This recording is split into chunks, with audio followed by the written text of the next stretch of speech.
पर्यावरण शिक्षा में आज हम समुद्री प्रदूषण के कारण जानेंगे कि समुद्री प्रदूषण के क्या कारण हैं। Causes of marine pollution. समुद्रों और महासागरों की अपनी स्वयं की गंदगी होती है जो उनके तलों में जम जाती है। Seas and oceans owns their own filth which is deposited in their bottoms। घरेलू कचरा और कृषि तथा औद्योगिक अपशिष्ट जो नदियों में बहकर आते हैं सीधे समुद्रों और महासागरों में चले जाते हैं। यानी जो घरेलू कचरा और कृषि के जो बचे हुए अपशिष्ट हैं, औद्योगिक भी अपशिष्ट, ये सभी क्या है, नदियों में बहकर समुद्र में चले जाते हैं और वो समुद्र का पानी महासागरों में चला जाता है। Domestic sewage and industrial and agriculture waste which flows through river directly dump in seas and oceans. जहाज की धुलाई, सफाई और समस्त गंदगी का निस्तारण समुद्रों, महासागरों में ही किया जाता है। Washing, cleaning of ships, cargoes and disposal of all waste is done only in seas oceans. जलयान के टैंकर से तेल का रिसाव समुद्री जल को प्रदूषित कर देता है। यानी जो जलयान के टैंकर्स हैं उनका यदि रिसाव होने लगे, कहीं से लीकेज हो जाए तो क्या समुद्री जल को प्रदूषित कर देता है। Oil leakage from the tankers of ships pollutes the sea water.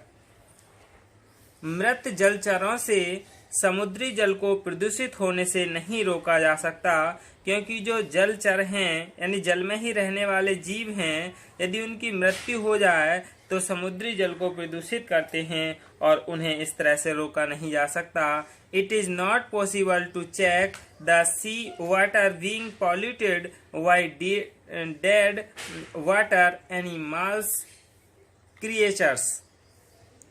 समुद्री खाद्य पदार्थों में सेलफिश का बड़ा योगदान है। इससे हेपेटाइटिस, पोलियो और अन्य रोगजनक कीटाणु मिलते हैं जो स्वास्थ्य के लिए हानिकारक हैं। क्योंकि जो समुद्री खाद्य पदार्थ हैं यानी सेलफिश, इसमें क्या है, हेपेटाइटिस, पोलियो और अन्य जितने भी रोगजनक कीटाणु हैं वो मिलते हैं जो कि स्वास्थ्य के लिए क्या है, हानिकारक हैं। Oceans food stuff keeps the shellfish too much contribute. They provide hepatitis, polio and other germs, virus which are very much harmful for health. पानी से हल्की वस्तुएं समुद्री जल की सतह पर तैरती रहती हैं। यह जल को ही प्रदूषित नहीं करती बल्कि इनके खाने से कई पक्षी तक मर जाते हैं। यानी जो पानी से हल्की वस्तु होती हैं, जो पानी से हल्की कोई भी वस्तु है वो क्या है, समुद्र के ऊपर यानी पानी के ऊपर तैरती रहती है और ये जल को क्या है, प्रदूषित नहीं करती, लेकिन इनके खाने से जो पक्षी हैं वो मर जाते हैं, मतलब कुछ पक्षी मर जाते हैं। Things lighter than water floats on the surface of sea water. They not only pollute the water what several birds die by its eating। यानी इनके खाने से कुछ पक्षी मर जाते हैं। अब हम समुद्री पर्यावरण के उपाय जान लेते हैं कि समुद्री पर्यावरण के क्या उपाय हैं। Remedies of marine pollution. यानी समुद्री पर्यावरण के उपाय हैं जैसे घरेलू अपशिष्ट, यानी जो घरेलू सामान है, अपशिष्ट बेकार जो कूड़ा कचरा है। औद्योगिक बहिस्राव, यानी जो उद्योग चलते हैं, फैक्ट्रियां हैं, कंपनियां हैं, उनसे निकलने वाला जो गंदगी है यानी जो गंदा पानी है, बहिस्राव होता रहता है।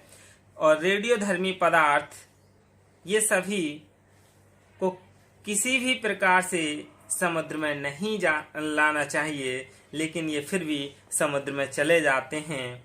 इनकी व्यवस्था पास ही किसी दूसरी जगह दूरी पर कर देनी चाहिए।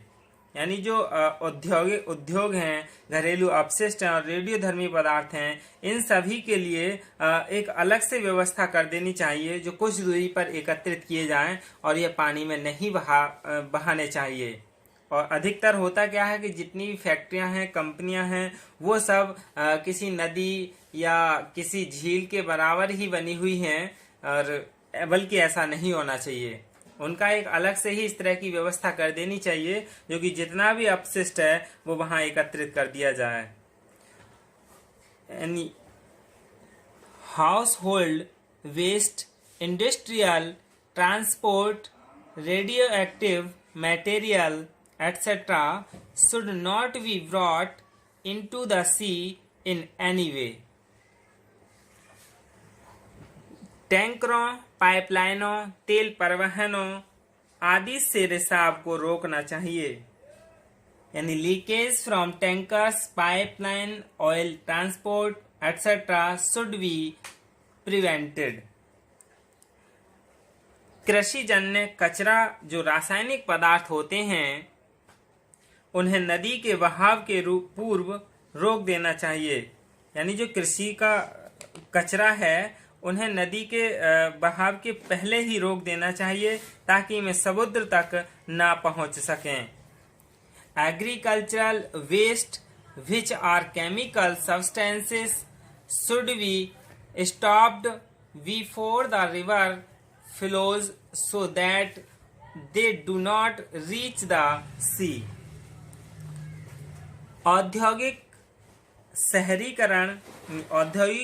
शहरीकरण, अवैध खनन, विभिन्न स्वचालित वाहनों, कल कारखानों, परमाणु परीक्षणों आदि के कारण आज पूरा पर्यावरण प्रदूषित हो रहा है।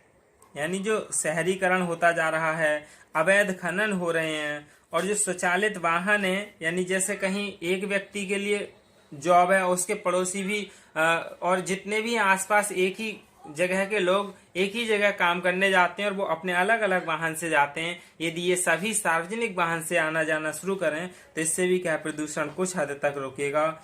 और औद्योगिकरण, इसका इतना बुरा प्रभाव पड़ा है कि संपूर्ण विश्व बीमार है। पर्यावरण की सुरक्षा आज की बड़ी समस्या है। इसे सुलझाना हम सब की जिम्मेदारी है। इसे हमें प्रथम प्राथमिकता प्रदान करना चाहिए तथा पर्यावरण की सुरक्षा में सहयोग देना चाहिए। यही क्या समुद्री पर्यावरण के उपाय हैं। धन्यवाद।